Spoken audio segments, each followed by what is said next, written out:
No suelo contar esta historia. No porque tenga miedo de que la gente no me crea. He aprendido a convivir con eso. No la cuento porque, cada vez que alguien intenta comprobar lo que digo, algo cambia. Siempre desaparece una prueba, un documento, una fotografía o un recuerdo. Es como si aquello necesitara permanecer oculto. Trabajé durante 6 años como arquitecto para una empresa dedicada a restaurar edificios históricos. No era un empleo emocionante. Pasaba la mayor parte del tiempo revisando planos antiguos, inspeccionando estructuras dañadas y elaborando informes para decidir qué podía conservarse y qué debía demolerse. Vivía solo en un apartamento pequeño.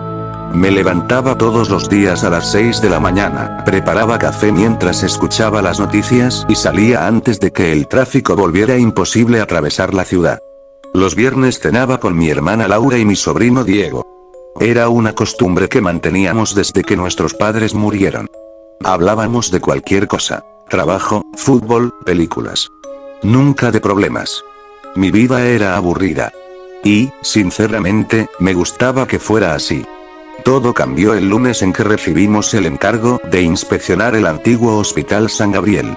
Había cerrado hacía más de 30 años. El edificio iba a convertirse en un museo. Nuestra tarea consistía en revisar los planos originales para detectar daños estructurales antes de iniciar la restauración. Los planos ocupaban una mesa completa. Papel amarillento. Tinta casi borrada. Anotaciones hechas a mano por arquitectos que llevaban muertos décadas. Mi compañera Clara trabajaba conmigo desde hacía 2 años. Era una mujer observadora, paciente y con una memoria casi fotográfica. Mientras comparábamos los documentos con fotografías del edificio, señaló una habitación. ¿Ya viste esto? Me acerqué. Había un cuarto identificado como sala 214. Lo extraño era que esa habitación aparecía únicamente en el plano más antiguo. En todos los demás había desaparecido. No estaba tachada. No figuraba como demolida. Simplemente, nunca volvía a mencionarse. Error de impresión, dije. Clara negó lentamente. Entonces explícale esto. Señaló una columna. La distribución del edificio obligaba a que existiera un espacio entre 2 paredes maestras. Un espacio demasiado grande para ser un simple muro. Había una habitación. Los planos nuevos fingían que no existía. 2 días después visitamos el hospital. Llovía. Las gotas golpeaban las ventanas rotas con un sonido constante, casi hipnótico. El edificio tenía ese olor inconfundible de los lugares abandonados. Humedad, yeso viejo, madera podrida y polvo acumulado durante décadas. Nuestros pasos resonaban por los pasillos vacíos. El eco tardaba demasiado en desaparecer. Como si el edificio fuera más grande por dentro. Recorrimos cada planta comparando medidas. Todo coincidía. Excepto la segunda. Había exactamente 4 metros de diferencia entre 2 corredores paralelos. 4 metros que no existían en ningún lado. Clara apoyó la mano sobre una pared. Golpeó suavemente. El sonido era hueco. Nos miramos sin decir una palabra. Detrás había un espacio. El director del proyecto nos prohibió continuar. Limítense al informe estructural. Nada más. Su respuesta fue demasiado rápida. Como si hubiera esperado aquella pregunta durante años. Esa noche no pude dejar de pensar en la habitación inexistente. Volví a revisar los planos desde casa. Encontré algo que antes había pasado por alto. En la esquina inferior del primer plano había una anotación escrita con lápiz. No pertenecía al arquitecto. La letra era distinta. Decía solamente: si la habitación vuelve a aparecer, no derriben la pared. No había firma. Ni fecha. Comencé a investigar por mi cuenta. Descubrí que, entre 1952 y 1961, 11 trabajadores del hospital desaparecieron. Todos los casos fueron archivados. Ninguno resuelto. Las desapariciones tenían algo en común. La última persona que hablaba con ellos siempre mencionaba la sala 214. El problema era evidente. Oficialmente, la sala 214 jamás había existido. Clara empezó a cambiar. Llegaba cansada. Olvidaba conversaciones completas. Una mañana me preguntó por qué seguíamos revisando aquel hospital. La miré confundido. Porque es nuestro trabajo. Frunció el ceño. No, quiero decir, ¿por qué aceptamos este proyecto? No supe responder.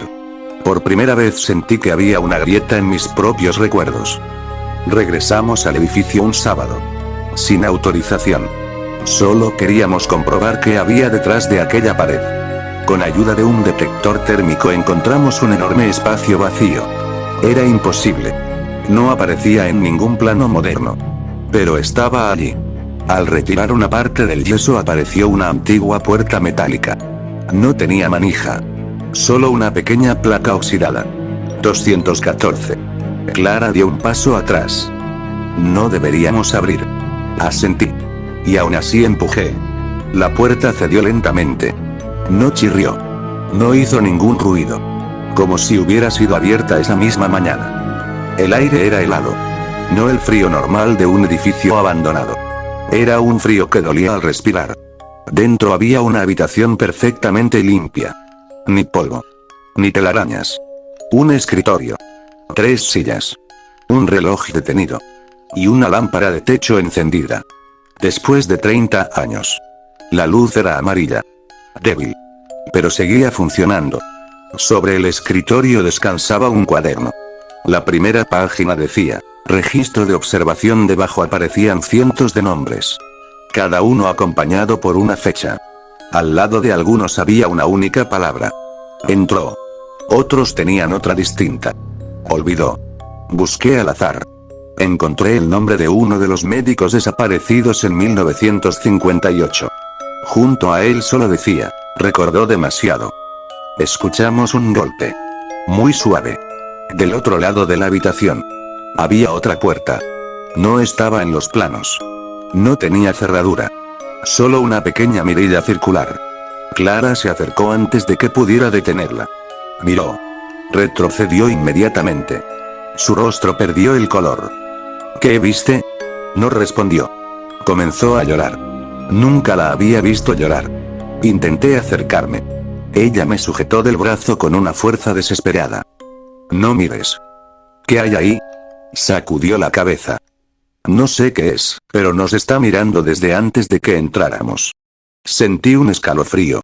La mirilla era demasiado pequeña. Era imposible que hubiera visto tantos detalles. Entonces alguien habló. No detrás de la puerta. Dentro de la habitación. Una voz masculina. Calmada. Educada. Llegan antes cada vez. Nos giramos. Había un hombre sentado en una de las sillas. Juraría que un segundo antes estaba vacía. Vestía un traje gris anticuado. Tendría unos 60 años. No parecía un fantasma. Parecía un médico. ¿Quién es usted? Sonrió con tristeza. El último que intentó cerrar esta habitación. Nos pidió sentarnos. Ninguno lo hizo. ¿Cuánto tiempo lleva aquí? Pregunté. Pensó unos segundos. Para ustedes, unos 70 años. Para mí, no ha terminado el mismo jueves. Nos explicó algo imposible. Aquella habitación no pertenecía al hospital.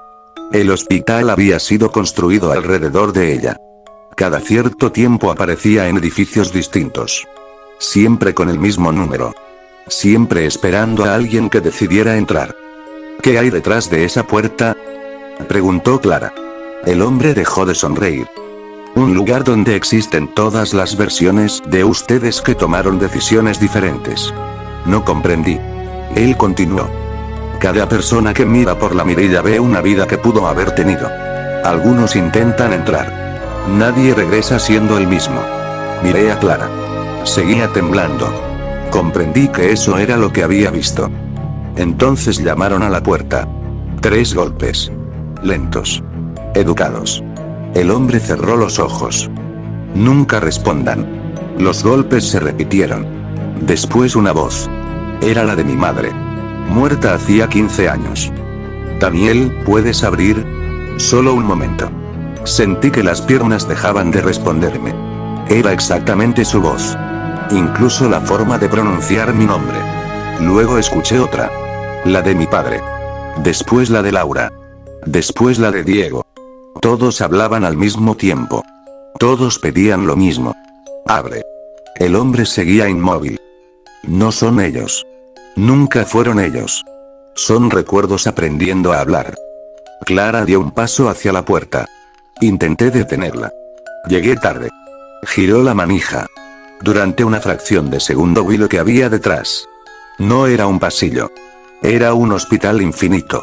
Con miles de habitaciones idénticas.